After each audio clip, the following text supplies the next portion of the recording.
Good evening, Bob. Hello there. Hello. You're the first one. I'm the first one. Welcome. Good to see you. You too. Getting my headphones because that's what I usually use. Oh yeah, that's probably a good strategy, right? Yeah, you know, for pretty much the entire pandemic, my daughter and I have both had work here at home, so we're both on meetings, and it's just easier to use headphones. We don't interfere with each other. Okay, here we go.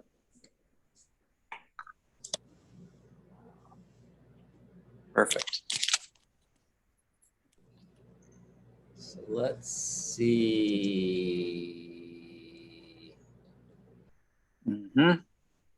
We've got 3 minutes. Just going through the minutes.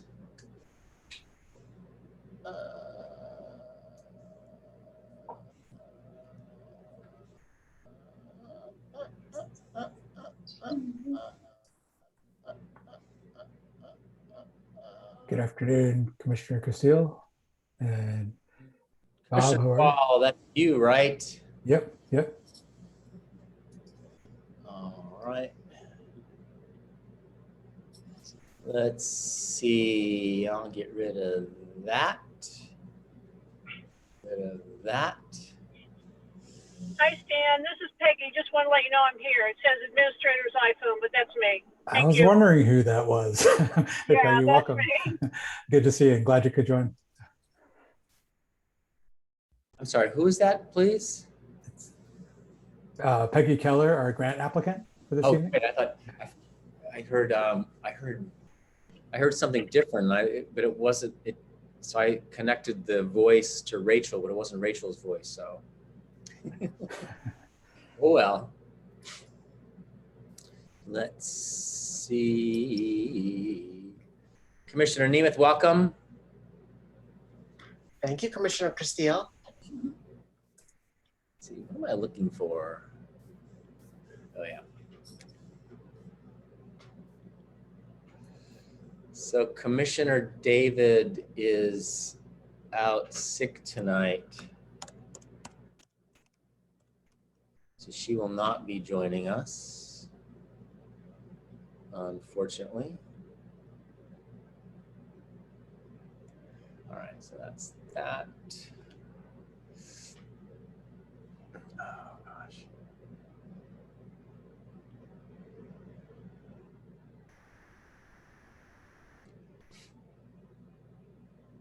But I believe we will have a quorum because Commissioners Appa and Mehta will be joining us shortly.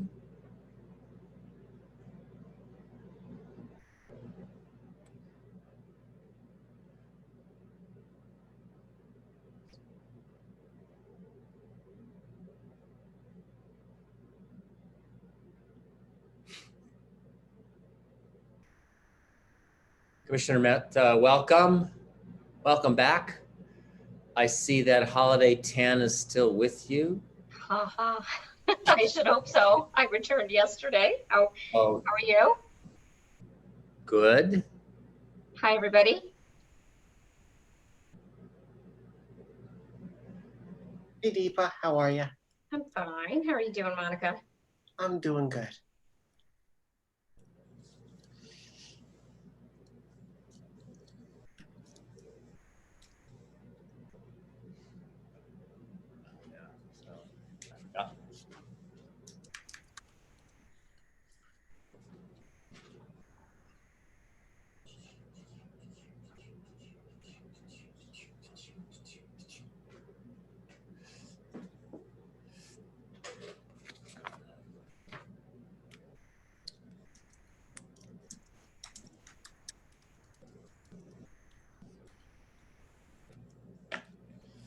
So it's 7 o'clock and we're going to start slowly to give Commissioner Appa a chance to log in.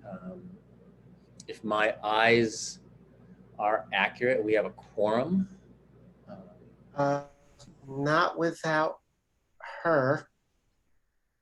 4 out of 7 is not a quorum. See, who do we have? Let me see. We got myself. Okay. Okay. Yeah, we do. Okay. I consider that Mayor Daley math. That's a Chicago joke for Hey, those of you that are It's been turning. it's been a long day. Some of us have been working all day, my friend. Oh.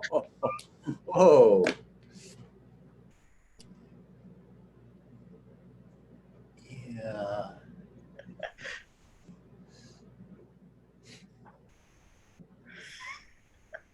Not sure what the equivalent District of Columbia political.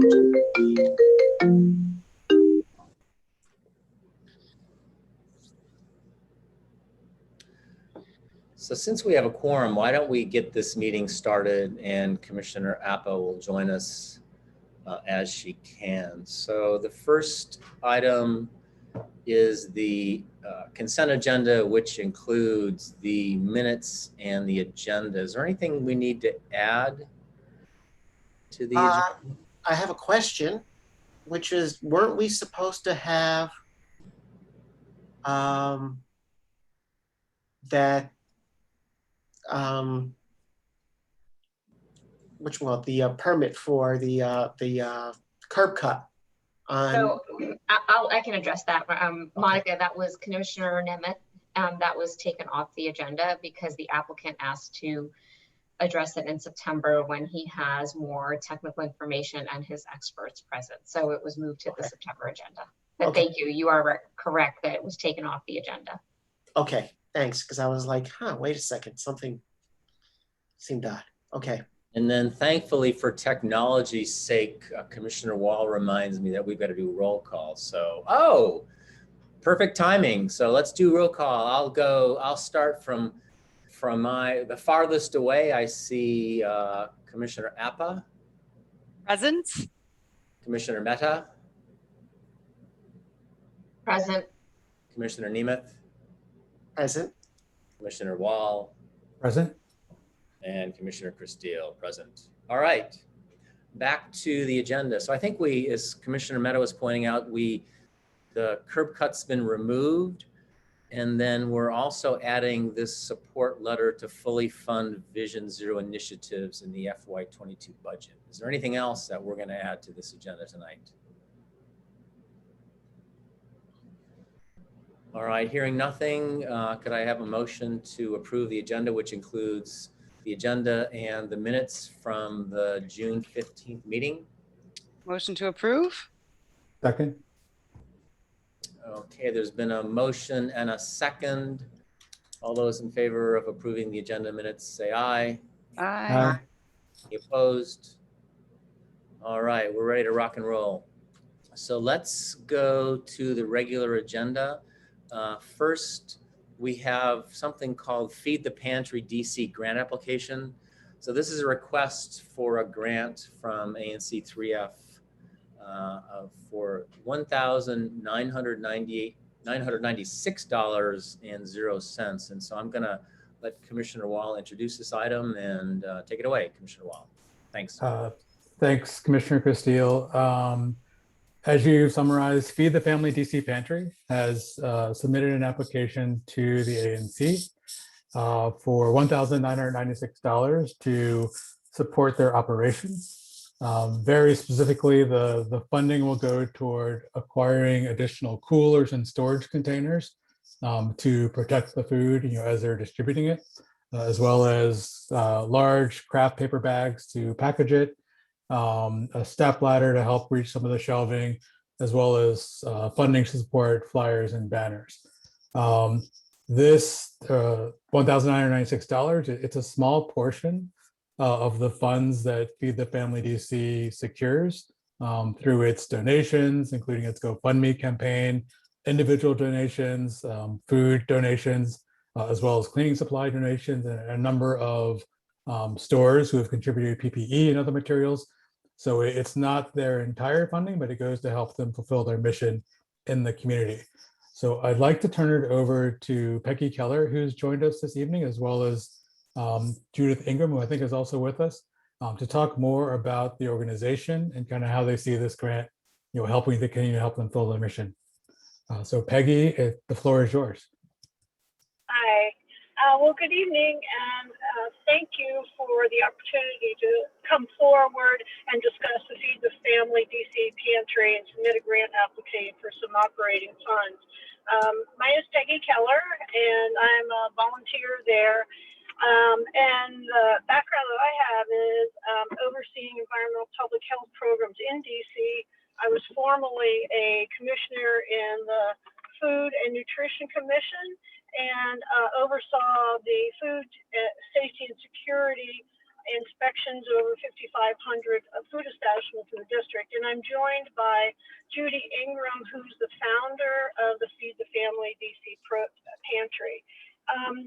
So the Feed the Family DC Pantry is a volunteer managed entity that works underneath the auspices of the International Women's Democracy nonprofit organization, and we provide fresh produce, shelf-stable foods to residents to reduce food insecurity, and also provide cleaning supplies and personal hygiene products to residents and the unhoused, some with disabilities and access and functional needs, and other residents. And in the first 6 weeks, served 683 households from 2008 zip code, and it was 1,274 individuals, 683 households. And I'm sorry, and 423 of the 683 households were from zip code 2008 in the whole Connecticut Avenue corridor, which included the Sedgwick, the Brandywine, the Van Ness, Chesapeake, and Clarence House apartments. And 95% were 649 of the 683 were from this area. So the what we found is that in the first weeks, by word of mouth and by social media, we got I think it was about 68 people, and every week more and more people have been served. It's approximately 100 households a week now, and again, it's the produce, and Judy will talk more about the produce. She's the person who has put together the food rescue operation of going to the farmers markets and cleaning supplies, but also we have an opportunity to kind of customize what people need. And as I mentioned, that there's an unhoused population, so it's the opportunity to put together food for them that is shelf stable and something that doesn't have to be prepared, and also personal hygiene products. And for example, there are people that come to the pantry, that young women that need feminine hygiene products, which are very expensive, and we've been able to supply that. I think that we tend to think of Ward 3 not having anyone food insecure or not having anyone with social needs. But with the housing vouchers in the apartment buildings in that Connecticut Avenue corridor, we find that a lot of the social services may not be there to support them. And that there are people that are food insecure. And in particular, one person said, "You just don't understand how much this means to us." Because, a lot of times we don't see that. It's a population we may not see, we may not hear, and we don't know how it impacts them so positively. And so I'll turn it over to Judy. Good evening, commissioners. I think, Peggy, you covered the main points. I wanted to make two further points. On the cleaning supply side, bear in mind that these are things that you cannot purchase with food stamps. So for our people who are living with housing vouchers or they're, retired people on fixed incomes, they have a very difficult time just keeping their apartments clean. So that's one thing that we're serving, one need that we're responding to. The other thing that we've sort of discovered as we've worked, there's a really wonderful program run by the DC Department of Health through DC Greens. It's called the Produce Plus program, and it provides 8,000 low-income DC residents who are eligible for aid with the opportunity to spend $20 a week at a farmer's market in their neighborhood. It's great. It's not available in Ward 3 because we're too affluent. So we're really trying to fill this gap between the affluent neighborhood that surrounds the islands of food insecurity that I'm sure you as ANC commissioners see better than most. So we'd really appreciate any help you could give us. Thank you both to Peggy and Judy for joining us this evening. I guess Commissioner Castile, I'll turn it back to you to see if you or other commissioners have any questions for Peggy or for Judy. I appreciate that. Thank you, Commissioner Wall and Judith, for joining us tonight. We'll take questions from commissioners, and then if there's any questions from the audience, and then we'll entertain a motion to approve and see where this goes. So I just have a quick question about the DC Greens program. First of all, Judith, hi, nice to see you. I actually have been meaning to come volunteer. So one, for those who are on the line as well, like how can you volunteer? Second, and provide, donations, that sort of thing. If you could just reiterate that. Mm-hmm. And second, with the DC Greens program, I understand it's a nonprofit. I'm just Googling it quickly, a nonprofit. Do they have like an income eligibility restriction? Like what's the best way for us to sort of support this, support your partnership and trying to expand this into our area? So as far as volunteers and donations are concerned, please check out our website at feedthefamilydc.org or email us at feedthefamilydc@gmail.com. And I monitor that email address and get back to people within 24 hours. And everybody's welcome, of course, to just drop by the pantry. We're there Saturdays and Sundays from about 10 o'clock until 4:30, 5 o'clock. And it is something to see. I think we're very proud of what we've built there. And we're very proud of the community spirit that's keeping it alive. As for the DC Greens program, I think the issue is going to be asking the Department of Health to increase the grants that go to this nonprofit. They've decided that the 8,000 people they can serve, that they're budgeted to serve, are concentrated in other wards, and I do understand that from the point of view of most efficiently serving that food insecure population. Perhaps they've made the right decision. The problem is that they've been unable to carve out an exception. We did ask if we could be a partner. So we're hoping as time goes on that we will be able to partner with more organizations, not just DC Greens, but Catholic Charities has a very good program called the Share Program that allows people to buy boxes of food for about $50 worth of food for $22. We, with sufficient refrigerator space, would be able to anchor that program here at UDC. I think the closest site, there's one in Georgetown and there's one at Blessed Sacrament in Chevy Chase. So that's something we could do because so far we have this space. One of the questions that came to us today is, what's the future of the space? How long do we have it? We will stay as long as we possibly can. There's no sign that the need is abating, and UDC has not said anything to us about any other possible renters. They've generously provided that space, and they do have the whole rest of the building right now is empty. So we would of course encourage them to look there first if they do get somebody to lease. Did that answer your question, Commissioner? Yeah, absolutely. I think that answered my question. As the months sort of go on, I think you guys have been in operation for a couple months now, I think. 10 weeks.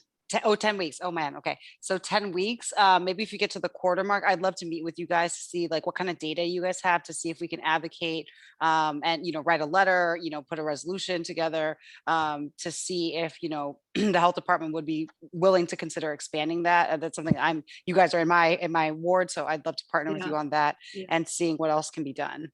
The UDC Farmers Market is just a natural partner. Right. And- Absolutely. And they would sure appreciate it. The manager there, Rudy, is interested in expanding cooperation with UDC to provide a bridge between the farmers markets and pantries. So I think you have there are lots and lots of potential partners in the area, but that would be the obvious one to turn to. Great. Excellent. Thank you very much. And I appreciate all the work you guys have done. I see you guys out there on Saturdays, and I can't wait to come and volunteer. We'd love to have you, all of you. Thanks. Any more questioners? Commissioner Nemeth, you have a question? I don't have a question as much as I have a comment about the application, which I fully support. Just as an FYI, this is really for fellow commissioners, but really for everyone. So we are able to consider this application tonight because there's a public health emergency going on right now. And the mayor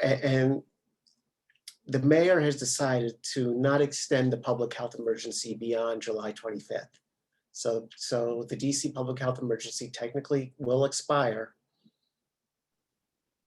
on Sunday.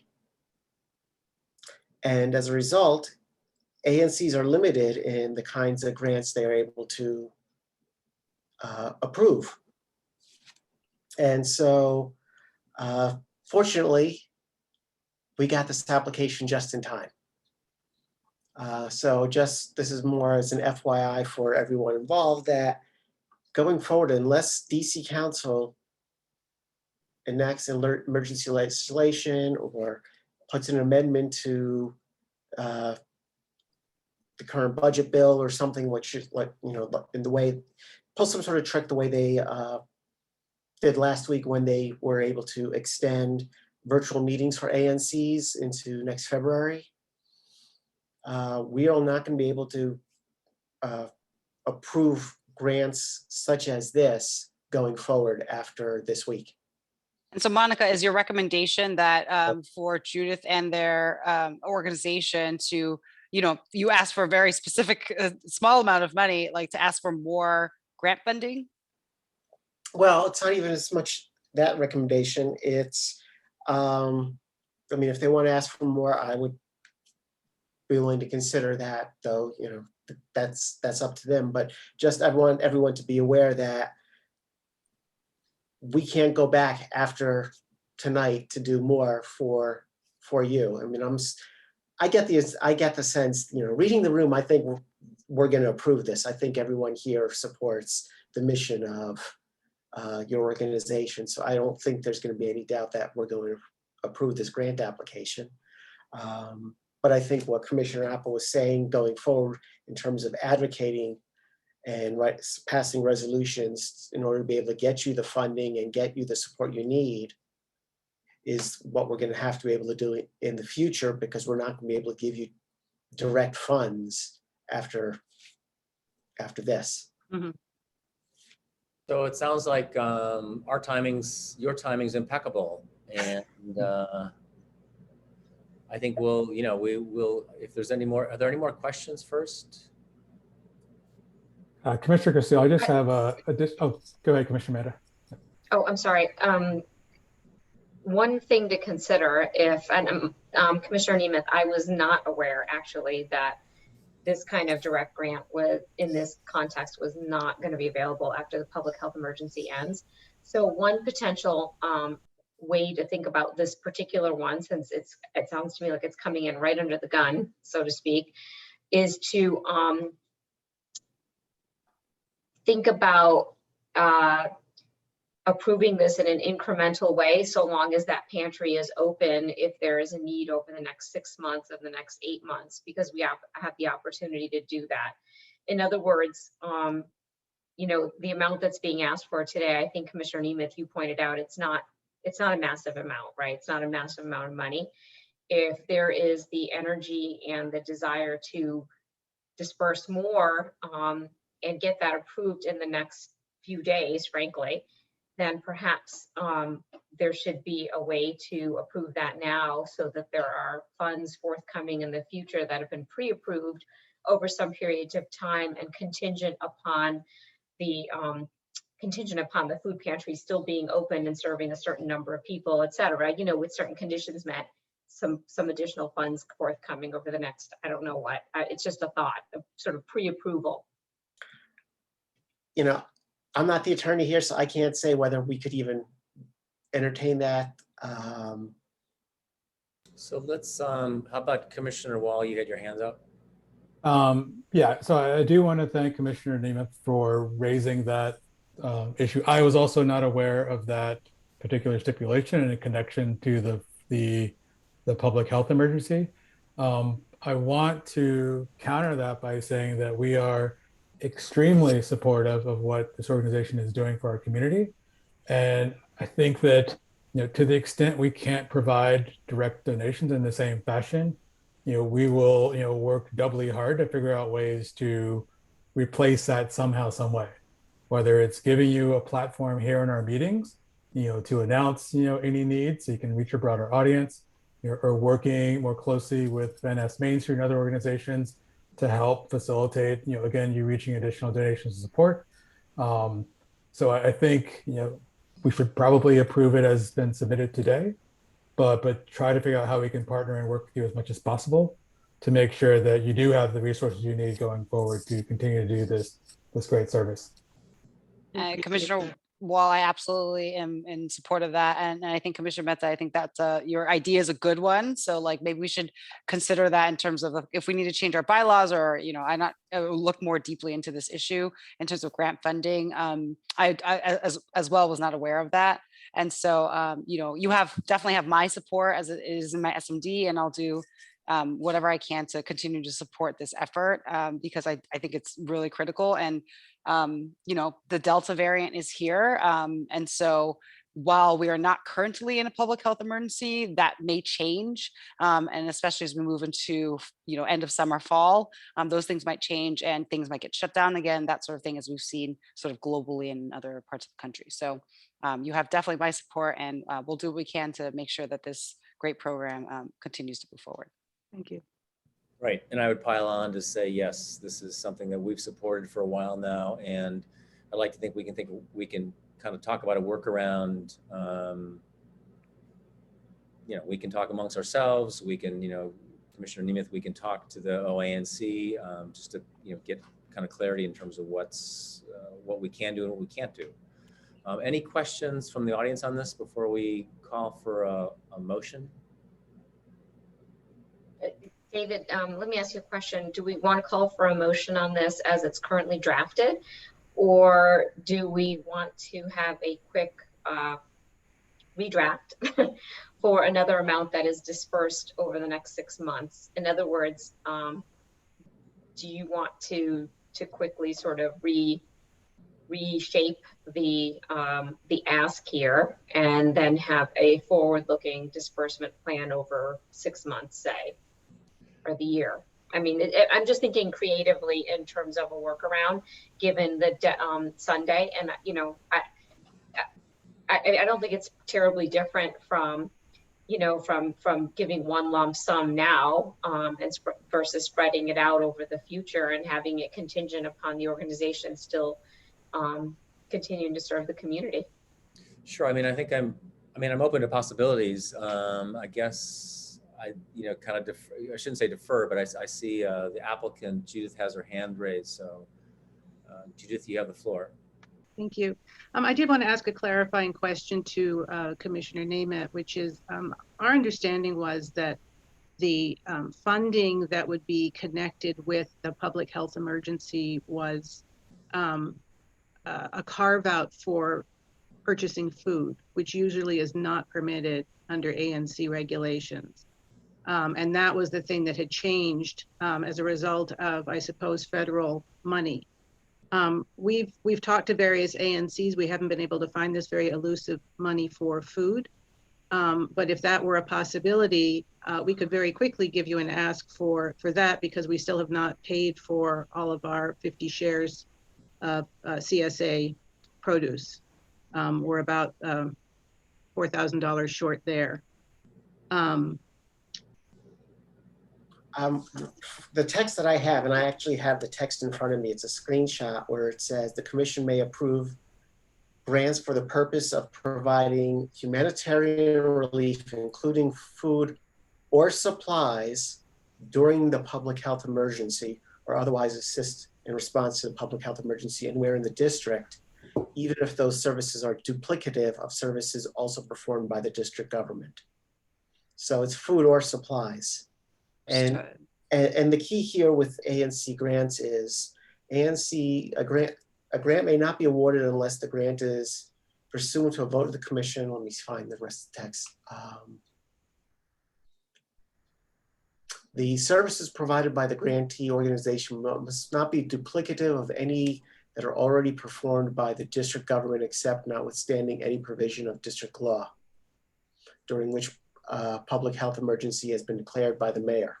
Sure. So I guess that's helpful context to understand. I guess maybe one of the questions I have, and this is, up to the organization, but is there, as I stated earlier, is there a need for more funding? Like, I don't know if our ANC has a potential cap on the amount of funding that we can provide. And I don't know if Commissioner Wall has any thoughts about that. If I may respond, Commissioner Castillo, I still continue to think that we should approve the application as it's been submitted, and then very quickly, immediately after this meeting, dig further into what our policies allow or don't allow, and think about how we might, creatively support the organization going forward. This addresses the immediate need that's been framed in the application, which is for supporting materials. It is not for food. As the applicant mentioned, this is for coolers and other things to keep food cold and keep it fresh. So I prefer that we move forward with the application as submitted, but that we put our minds together to figure out how do we actually better support them going forward in a more sustainable way. Yeah, and I think I'm sorry, Commissioner. I was just saying fair. And I just learned of this issue with the public health emergency expiring yesterday, like late yesterday afternoon. So it's not like I had lead time and was able to even give people a heads up. It's just sort of during all the budget work that's going on this week, it just sort of came up yesterday. I was like, oh, wait, this is a problem. So I think for the good of the order, let's keep the motion as is with the existing grant, and as Commissioner Wall says, kind of gather quickly to figure out how we can, how we continue to help them going forward. And hopefully DC Council will act in a manner that will allow us to do things in the future. Like they have been responsive to in other areas. So okay. I move that we approve the grant application as submitted. Okay, can I get a second? Second. So we've got a motion on the floor and we've got a second. Any further discussion? And hearing none, all those in favor say aye. Aye. Any opposed? So it looks like the motion carries. Thank you, Judith, for your application and all the good work on this. And again, we've got some, like all of these, we've got some follow-up work to do, but I think we're looking forward to working with you because again, it's a wonderful program you guys gotten. And so thanks for bringing it to our attention, and we'll move forward. Thank you for all the help. Thank you, Peggy. Yeah, also I wanted to thank Commissioner Wall. He was just amazing and so helpful and supportive, and we really, really appreciate all his support. Thank you so much. Absolutely. Thank you, Peggy. Thank you, commissioners. You're very welcome. Keep up the good work. Thank you. I have a point of order I think in my rush to get through this meeting, we forgot to do the treasurer's report and commissioner updates. And so we can either do them now or do the next action item and then do the treasurer's report and commissioner updates after. I think let's continue and then we can do our updates after. That's my vote. All right, my apologies for being out of order. It's not the first time and it won't be the last time. So next item up is, it's essentially a support letter to fully fund the Vision Zero initiatives. And it's sort of like this grant application. It kind of germinated relatively recently, although this issue has been before us, the transportation issues and trying to make this community a safer place to walk and drive and bike and other ways of getting around. So I'm gonna, this came up to us, really in a matter of last couple of weeks. And so I'm going to cede the floor to our Streets and Sidewalks Chair, Bob Dealing, to walk us through what this is. And then we'll have discussion in terms of how to move forward. So Mr. Dealing, you got the floor. Welcome. Thank you, David. Well, I don't think it'll take too much time, but as Commissioner Christille already said, is that the Streets and Sidewalks Committee has been discussing Vision Zero for months, of course. And as you all know, one of the main issues about Vision Zero is getting funding. And I'm not fully versed on the ins and outs of this, but the bottom line seems to be that there's an opportunity right now because the council is considering some, I guess, funding mechanism that would involve using funds from what they called ATEs, Automated Traffic Enforcement, to fund certain Vision Zero initiatives. And we on the Streets and Sidewalks Committee feel unanimously, basically, that there is an opportunity to urge the council to take some action and fund this initiative. I will put out a thank you to one of our members who I think might be with us on the meeting tonight, who's Julia Stevenson, who helped us draft this. And then, of course, Commissioner Christille put it in the form that you're now seeing. And the idea is really just to advocate for funding. I understand that things are often done through resolutions. We're putting this in a letter form, and I'll let Commissioner Christille comment on that, but that's really all I have. It's an initiative of the Streets and Sidewalks group, but it appears to have, sort of universal support whenever I talk to anyone about it. So I think it's safe to say it's an initiative that many of our citizens would support. That's all.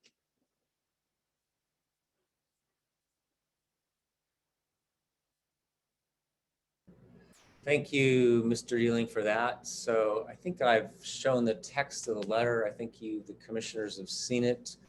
And it's essentially, it's piling on to the resolution that we passed last June. It was essentially the schools and universities resolution that had a couple of recommendations in there for the DDOT funding. And so essentially, this is a bit of expansion or piling onto that resolution.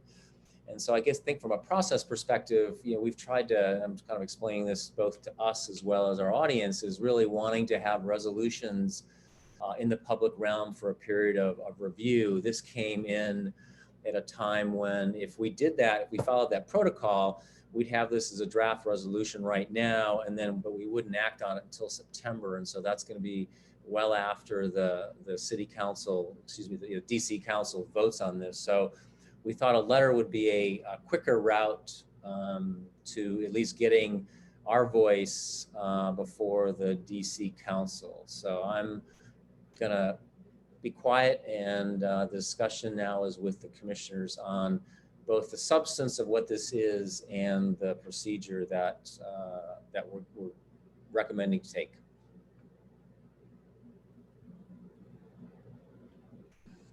I don't have any questions. I read the letter that was provided earlier, I think this week, and so I'm fully in support of sending a letter with the understanding that we would like to have put a resolution together, but I think due to time, I think the more important thing is to make sure that the city council understands that we are in favor, or at least we are looking to be in favor of this. So. I think if, maybe if we wordsmith it just slightly, just to indicate that this letter was, that the chair is signing this on behalf of the entire ANC, and the ANC voted as a whole to adopt this letter, or the text of this letter, I think that would carry the same weight as a resolution. So it doesn't come across as it's a letter from a single commissioner, but it is in fact an action of the entire ANC. No, that's a great recommendation, and maybe I wasn't explicit with how I presented it, but that, I guess the intent or the desire would be for all 5, 6 of us. Commissioner David's not with us tonight, but is to do it that way. So thanks for that. So we put a sentence in there saying this, we have voted, whatever the vote is, let's 5-0, let's say, if we all vote to support, the actions called for in this letter, or something to that effect. Tag it on to the last paragraph or wherever. I don't have the text in front of me, but you could wordsmith a sentence or two towards the end. Yeah, I think that's a great recommendation. And so because it's a letter, is the ask of the commissioners to actually vote on it, or are we asking for some support at this moment? Is our motion to approve the letter? I would say we would have to someone would have to make a motion to approve the letter, and we would take a vote on it.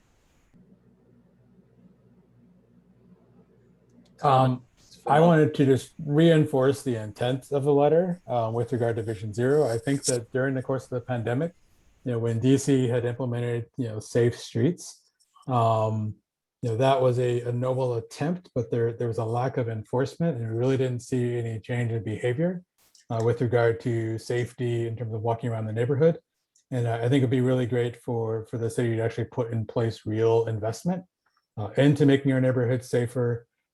We had a lot of discussion on this topic as it relates to the Connecticut Avenue proposals, and a lot of the concerns were how do we make sure that our surrounding communities and neighborhood streets are safer for people to continue to walk and bike and enjoy a peaceful existence without cars tearing through.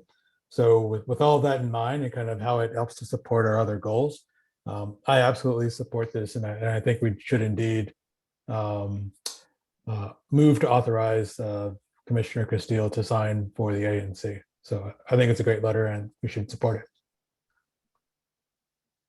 I definitely second that. I don't know if there are any other questions from the commissioners, but I second. I'll go ahead and just simply make the motion. I move that we support this letter with amended text to indicate that this was in fact a letter that was approved by the ANC at a regularly scheduled meeting, that was properly noticed, with Commissioner Castile to just wordsmith that using language that we've used in resolutions and such. And I move that we approve it as amended. I'll second. Oh, thanks. So we have a motion on the floor and we have a second. We've had a discussion in terms of language, and I typed in a sentence at the bottom essentially which just says that, and I can pass it around at the end of the meeting to make sure we're all clear on that. So any further discussion? Got a motion on the floor in a second. All those in favor say aye. Aye. Opposed? So I think the motion carries. Thanks for your help on this. I appreciate the creative in the meeting work and done in also a relatively timely manner, so that's great. And thanks to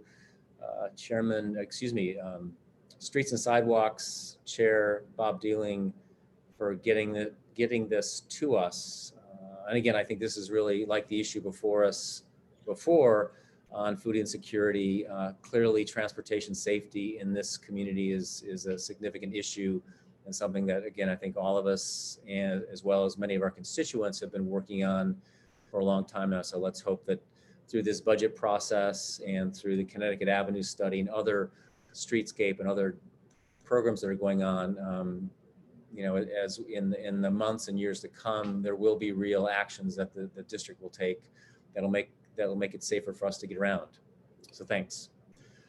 So back to the process. I think Commissioner Wall, Treasurer Wall, how's our money these days? Well, for the September report, we'll do a full quarterly report out and approval of the quarter ending June 30th. So that'll be forthcoming in September. As of the end of June, we had $46,449 on balance in our accounts. This also reflects a successful recovery of funds that we had lost back in December due to some fraudulent activity on our account. So that has actually successfully been restored, and we're in good shape. And again, more details to come in our next meeting. Thanks, Commissioner Wall. So any updates from commissioners? And I'll start from, at least on my screen, furthest away. Commissioner Mehta, anything to report? I do not have anything to report at this time. Thanks. Welcome back. Thank you. Commissioner Appa, anything from 3F02?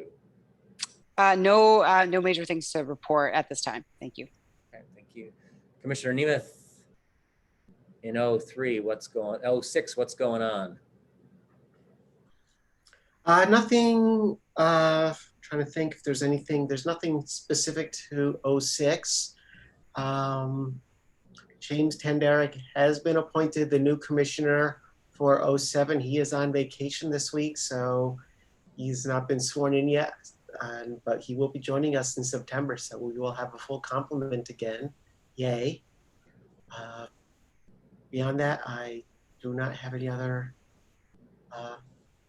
news other than Washington Gas has been tearing up the intersection at Alton Place and Reno Road the last week, and including in the middle of the night the other day when they were jackhammering to really deal with a gas leak. Fun times right outside my bedroom window.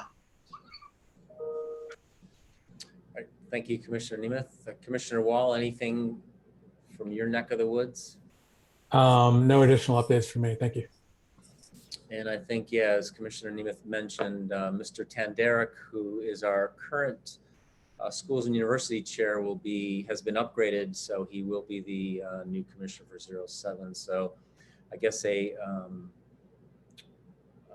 kind of a notice to you all, to us all, we have to find a new chair for the Schools and Universities Committee. And I have really nothing on my side. I know the Hearst Park and Pool construction is also ongoing, and I know people are kind of wondering when it's going to get done, and so I'm going to hesitate. I'm not going to stick my neck out and say it's going to, hopefully it'll be done sometime this calendar year, but it's a lot of work's been done, but there's a long way to go on that. So that's all I have. So I guess now in our meeting, we've got committee reports. I know the Parks and Watersheds Committee Chair is on holiday, but I know they had a meeting last month. Streets and Sidewalks, Mr. Dealing, anything else to add? Not too much. We're continuing to monitor that Connecticut Avenue study. As you know, not a whole lot happening right now. Hopefully soon something of some note will happen. We had some discussions, as many other groups did, about the UDC campus plan, and so we were active in trying to provide some input on that, and I understand there's a deadline coming up on that. We put in some request to the DDOT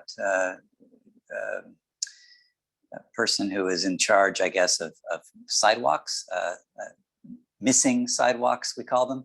And we're hoping to get some action on some of the sidewalks that are, need to be built, not existing sidewalks, places where they don't exist. So we continue to sort of press ahead on those things, but no real news. Thanks for that update. And housing and neighborhoods also is without a chair. And I don't know if Commissioner Wall, we want to talk about what sort of, we had a couple of thoughts going forward. But I think what we're going to do is Commissioner Wall and Kellen Keebler and I had a kind of a conversation a couple weeks ago about, really going forward and sort of taking the summer as a pause and then maybe coming back in the fall with an updated, I don't know if mission statement's the right word, but, statement in terms of what the Housing and Neighborhoods Committee would do. Commissioner Wall, anything to add? No, that's it. Like I raised the idea previously of creating a couple new commissions to split that in two. But I think the key is recruiting a new committee leader. And then, as you've mentioned, kind of get back to the original mission of housing and neighborhoods to better focus on, some of the quality of life and public safety, realms that the committee focused on in the past. And better engaging with MPD to continue to create a safer community for us, as well as thinking more proactively about how we create new opportunities for housing of all incomes, to better welcome and support new neighbors here in the community. So I think, again, the first step is recruiting ourselves a new leader, and then building a new agenda and mission around that new leader. All right, thanks, Commissioner Wall. I think at this time, what we've got left is we typically have space in our meeting, time in our meeting for comments or questions from the audience. So I think this is the time. So if there's anybody who's out there that has a question or comment, this is the time to ask. So the floor is whoever wants to either raise your hand or put the question in the chat.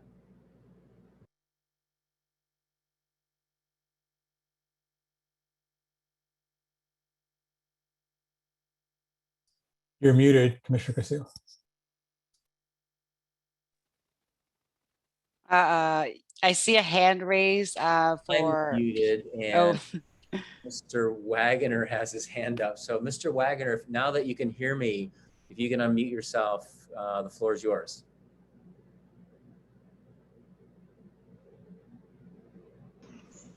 Okay, I think I've unmuted that. Thank you, Chairperson and Commissioners. Again, I'm just following up on where we are from several months worth of inquiries on the parking. I know that Commissioner Castillo, you'd said that you were going to talk to the other ANCs, and apparently the city thinks it's the ANC's responsibility to do the pre-construction negotiation with the contractors, and just wanted to find out where we are from there.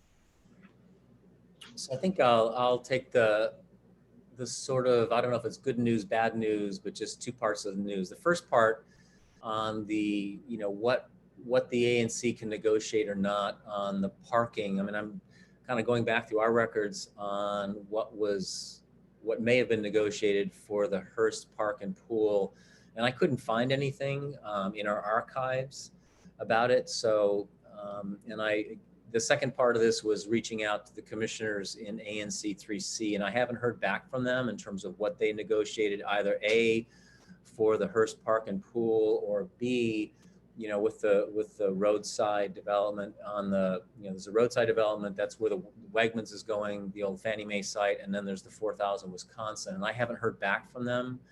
I've kind of, I've left voicemail messages and email messages, and haven't gotten any response from them on that.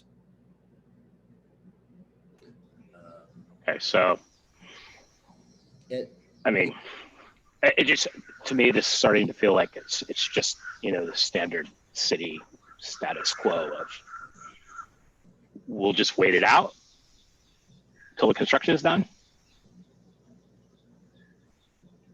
Is that what the city and the ANC are kind of No, in favor? Because I'd like to know, like, sort of where, if, for example, Sidwell construction will start eventually. Who on the ANC is charged with negotiating with the Sidwell, whoever their development company is, for their parking? I mean, that's the city has said it's an ANC responsibility. So let's just say that roadside and Hearst Pool is all OBE. Nobody's going to do anything about it. Great. What is the future? Who of the chair people that are sitting there right now heads some sort of board that is the ANC we negotiate with development companies? Yeah, and Mr. Wagner, I'm not sure, you know, again, I guess there's a couple questions. I was kind of looking through the participant list to see if Mr. Donaldson was there. I don't know. Commissioner Nemeth, are you aware I don't know who's ordained that this is an ANC and not a city, and maybe it's I mean, I'm not trying to deflect. I'm just saying I don't know. No, it was the city that said that. In the email to you and I from the city, they said, hey, this is an ANC issue, not a city issue. Huh, doesn't. But again, getting back to Sidwell Friends, I mean, I'll go back and look at that. I haven't seen anything when that plan was approved a long time ago. I just haven't seen anything, and it may be that we need to, at least with Sidwell, is we'll have to go back and talk to them and talk about a parking plan or transportation demand management plan, which is, you know, my understanding what happens when there's a development project that would come to us. And in the case of Sidwell, at least, that is in 3F. It is, you know, their stuff comes to us for approval. So we have an opportunity to discuss these things with them before we vote to approve on anything. The stuff with City Ridge, you know, that's outside our jurisdiction. They don't necessarily come to us for approval. They are actually, I think they're in 3E, not even 3C. I think. Totally understand that, and that makes absolute sense. But the impact is on us. So I'm assuming that the ANCs aren't working in perfect silos of non-cross communication. So if ANC 3E, C, D, or whatever was going to have a construction project in it where the layperson could look at and say, all these thousands of construction workers are going to be parking in an adjacent ANC, and the city is saying it's not their responsibility to do that, negotiating it squarely on the ANC. All I'm trying to find out is, and I'm not even concerned about Sidwell or who it is, if they were going to build something in the middle of the ANC that was going to affect the residents of the ANC, who on the ANC board conducts that negotiation with? Because I'm fascinated that that person comes from the ANC. I'm surprised the city's not taking more responsibility, but the city has said it's an ANC responsibility. Yeah, and so I guess to answer the question, I mean, it's essentially that'd be us. And you know, again, in a transportation situation, we'd want to work with neighbors. In this case, Sidwell. I mean, Mr. Wagner, you'd be one of the people we'd want to sit down and talk with as we have these conversations, you know, with Sidwell Friends. And I guess as Commissioner Nemeth is saying is, you know, when that happens, and I'll have to go back, and we'll have to go back and look at, you know, sort of what was approved, you know, what was approved back then and what's left to approve. You know, we'll have to revisit that and see if we can do better this time. And it's with us, it's with residents like yourselves, it's with the street. In this particular case, it'd be with the streets and sidewalks. It's comparable to what we did with the UDC plan, where we had, we did comment on their transportation demand management plan. I understand in this particular case, it's, with Sidwell, it's a construction project that's more imminent than what UDC is got in mind, say around student housing. Commissioner Castile, is it not the case though that it starts with whoever's SMD it is, right? So I think the answer that Mr. Wagner is looking for is there is no board within the ANC, Mr. Wagner, who deals with these, construction or development projects. But the genesis for each item that ends up on our agenda, and in this case, we're talking about Sidwell, is whoever the representative for that single member district is, brings it, whatever it is, whether it's a permit application or a zoning request, whatever that it is, the corpus of that is, it comes to the full ANC via that single member district, via the representative for that single member district. So I don't have the map in front of me right now. I'm not sure who it is among us, but if someone, it's you, okay. So the answer, Mr. Wagner, is that it will Genesis, for that matter, to come before the full ANC and to parlay that between residents and the full ANC, and any considerations that would come up is with Mr. Christile in the case of Sidwell. Okay, You know, that makes great sense. Thank you, I appreciate that. And then if we're just using the Sidwell example, at what point along the sort of the genesis of their plan and the execution of their plan does that come to the board? Because I don't know anything about the Sidwell construction project. I'm assuming that there is a plan that has been submitted to the city or the commission. I've been attending these meetings for the 18 months of COVID and haven't heard mention of it. So at what point does Commissioner Christile or the board have input to these negotiations with Sidwell? So Sidwell has come to us, it's been probably close to 2 years now since they have come to us with plans, ideas, nothing formalized at this time. They come to us to get our feedback, and we can start giving them input, and we have given them our input at that point. When we can really exert our influence is when they formally come to us for things that for which they need our approval. So, okay, so basically there's nothing on the horizon right now for the Sidwell construction or for any other construction projects in the ANC, because we certainly haven't heard anything about it on here. And not as far as I know. Now, okay. You know, they had laid out something like a 5-year plan, I think it was, just for the fundraising, because they need quite a lot of funds to be able to pull this off. And so I'm not exactly sure where they stand with that. They haven't spoken to us in about 2 years. Last time was an in-person meeting at UDC. Well, I thank you. Sorry, I was going to just add, Mr. Wagner, that we don't have any formal request in any way for anything from Sidwell at the moment. And I think what will start that off is when, as Commissioner Nemeth said, when they are seeking some kind of approval, whether it be from DDOT or, you know, any of the agencies like DOEE, et cetera. At that point, ANC approval will be one of the many layers of approvals within the district government that are involved, depending on what the permit is that they're seeking. But the short answer is nothing right now at all. Yeah, and absolutely, and I'm not talking being an obstructionist to construction. We all agree that this stuff needs to happen, and this is all going to be great for the neighborhood. But I'd just like to see a well thought out, logical plan for where the 1,000 construction workers are going to park in the neighborhood. Yes. That's all. But thank you for your assistance. Thank you. Thank you, Mr. Wagner. So when this comes, you and I will be working together a bit on this, as with other neighbors. And I think the other thing it will do is, I know this, I'm not sure how well it worked previously, but we will be working with ANC3C because on their border. And if it's not C across Wisconsin, I mean, because Sidwell is kind of right in the middle between these three areas. So it makes sense for us to get out of our silos and see what our neighbors are doing and work collaboratively on this.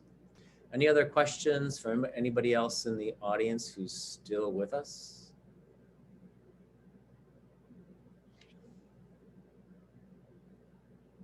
So hearing none, I don't know if we have any more business to attend to. I think a couple announcements. One, Commissioner David couldn't make it tonight, but we are on task to be at the UDC Farmers Market the first Saturday in August to have a table. So hopefully we'll all be able to make it at some point between 10 and 2. And then secondly, sort of a two-part message. We don't have, our tradition is not to have a meeting in August. And so I guess that, getting back to the early conversation about Daily in Chicago, I guess in DC, August is an off month. So we are off. So I know you'll all miss us, but we'll be back on September 20th. It's a Tuesday night, and God willing, and UDC letting us, and we'll see where all this is with COVID and the variant. We could be meeting in person on September 20th, and we've got some details to work out around that. Just for what it's worth, I was talking with Bo Finley, who's the chair of ANC3C, and they're talking about having the commissioners live, but having everybody else virtual. So that I hadn't heard that before. So we've got some options in terms of how to work this out. I see Mr. Wagner says a simulcast.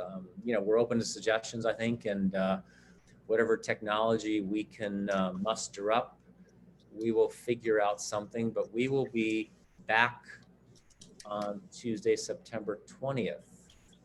So if there's any other comments or questions from my fellow commissioners, I'll entertain a motion to adjourn. Motion to adjourn.